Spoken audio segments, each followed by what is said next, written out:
When I was 20, I had a night job and shared an apartment with another girl from work 1 year older than me. It was close to the city center with affordable monthly rent of 50,000 yen.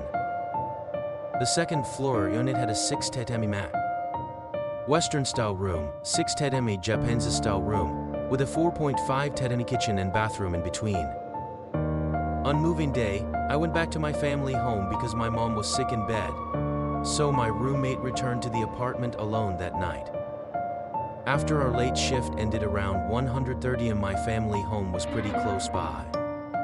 When I came back the next afternoon, my roommate was acting strange. She refused to get out of her bed, the Western room.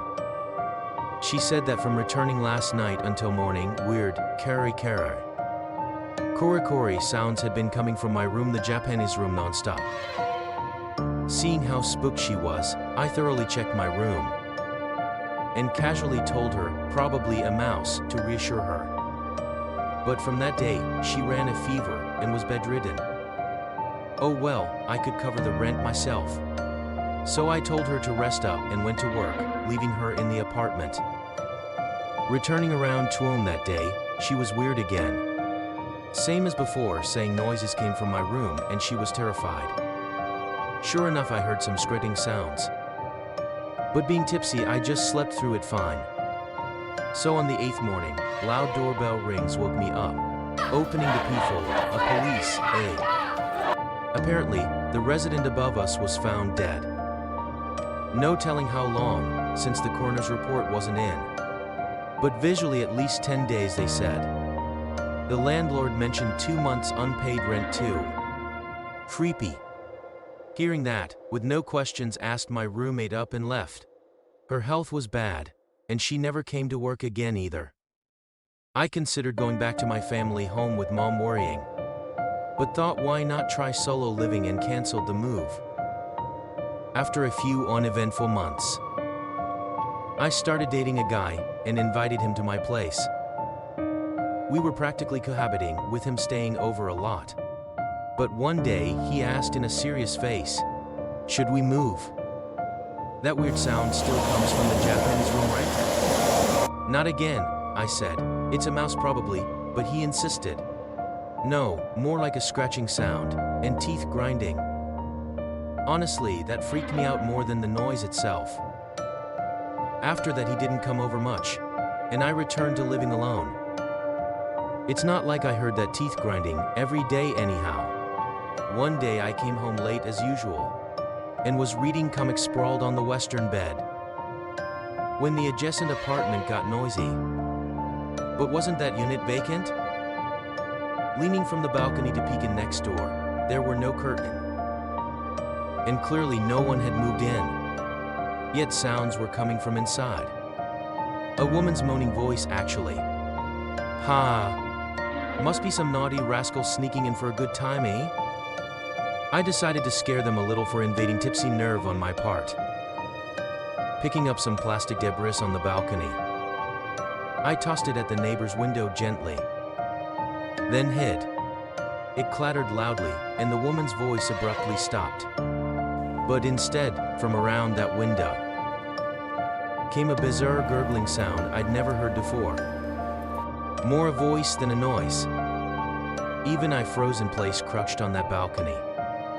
Cold sweat, heart pounding out of my chest. The sound's voice from next door seemed to have come out to its balcony without even opening the window. I held my breath motionless. The balcony entrance had glass louvers on bottom and regular transparent panes above. Sorry, I don't know the terms. Glancing idly at my room's clear glass, some black mass was reflected high up. Hair? Back of a woman's head, but no body. My riled-up imagination on a drunken high conjured all sorts of creepy conjectures in seconds. The reflected image didn't move, but abruptly tilted sideways sharply, as if cocking its neck. I screamed out loud, "Sorry, neighbors," and scrambled back into my room, locking the door tightly and closing curtains before diving under the bed covers to fake sleep. No chance of actual sleep that night. I pulled the futon comforter entirely over my head, covered ears, and lay until morning came. The next day, fully light out, the terror seemed. Maybe I imagined it? So I called the landlord. Some prankster might have broken into the empty unit next door. The landlord rushed over to inspect right away. But the door was locked fine, no sign of forced entry. So he dismissed it as your imagination. Until I insisted on looking inside the vacant room myself against his reluctance. I got chills the moment we entered. The wall adjoining my western room was covered in countless tiny insect carcasses tangled in webs, like baby cockroaches or something. The landlord murmured, but I'm sure I cleaned it well. I almost mentioned the bizarre occurrence from last night, but he probably wouldn't believe me. And in an apartment where a corpse was found. Talking of ghostly apparitions would make the landlord hate me, right? So I kept quiet about it. Then a few months later, with no other incidents, returning from work one day, a massive flood greeted me at the entryway. Water was gushing from a long pitch, black crack running ceiling to floor from the Jenkin light through the kitchen center. Had some pipe bursts? Ha! Must be a defect, eh? I nimbly dodged the pouring water in soaked shoes and boldly strode to the toilet, only to doubt my eyes. The toilet lid was cracked and split completely in two. Even an optimist like me got the creeps thinking intruder. I fetched an iron pipe kept by my bed and searched the whole closet space. Of course, no one was there. Calling the landlord next day to explain, he promptly sent repairmen. Their inspection found no actual damage anywhere. Moreover, with this apartment structure, unless the upstairs resident used water, leaks downstairs were supposedly impossible.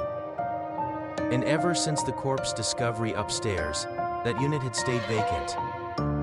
The workmen left pretty taciturnly and swiftly. At the landlord's generous expense, the ceiling, crack and toilet lid were fixed free of charge. As compensation for my flooded shoes and clothing, he even waived 1 month's rent. But being a fool with optimistic spirit, I didn't move out and just kept living there. Around 4 years in, many minor strange happenings occurred. But I'll share what finally made me resolve to move. One day, 3 friends from high school came to hang out. 2 lived in Tokyo after graduation, were from Shikoku. So we rarely met up and were excited to catch up and have everyone sleep over at my place. But I worked nights. Leaving the 3 at my apartment, I went to work. But around 10 got a call from them at the shop. We're leaving tonight. While chatting warmly around the kotatsu table in the western room, some awful noise started coming from the Japanese bedroom, they said. Again, though I said, it's a mouse, they insisted. Not that, more like a scratching with nails.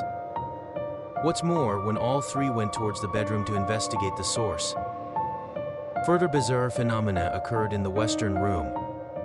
The wall was suddenly pounded loudly. Just that was too much for them, and they left without another word, leaving the spare key in my mailbox. Precautioned. After hearing all that, I couldn't face going back to the apartment either, and went straight to my family home that night instead, returning the next day during sunlight hours to tidy up and prep for work. I noticed a change in my physical condition. I had over 38°C fever, but it was Saturday with no chance to take off work. I was a club hostess back then. I barely managed to finish my shift and return to the apartment, running that high fever and itching all over. I called my mother to come over around 2 Should have just gone straight home. Oddly, just having mom beside me while sick and suffering brought reassurance. Just me? While dozing under her watch, the building was suddenly pierced by a woman's blood-curdling scream from outside, followed by loud, rapid footsteps trampling down the stairway. Wondering what was going on, I leapt from bed to check outside when Mom shouted, "Don't go," grunting and refusing to release my arm. That night, a woman's scream set me rushing outside before Mom gripped my arm, refusing to let go. She'd heard nothing yet. I was suddenly arming myself against some phantom threat. The next day, I asked upstairs neighbors about the disturbance I perceived. Met with only confusion, I resolved to move out. The landlord then confided this apartment's history of turnover, tragedy, and tenants fleeing unseen forces. He described the unit above, sealed after a resident died there. Floorboards now inexplicably clawed from below. Opening up after my long tenancy, he even offered to waive fees if I stayed. But I'd glimpsed too much.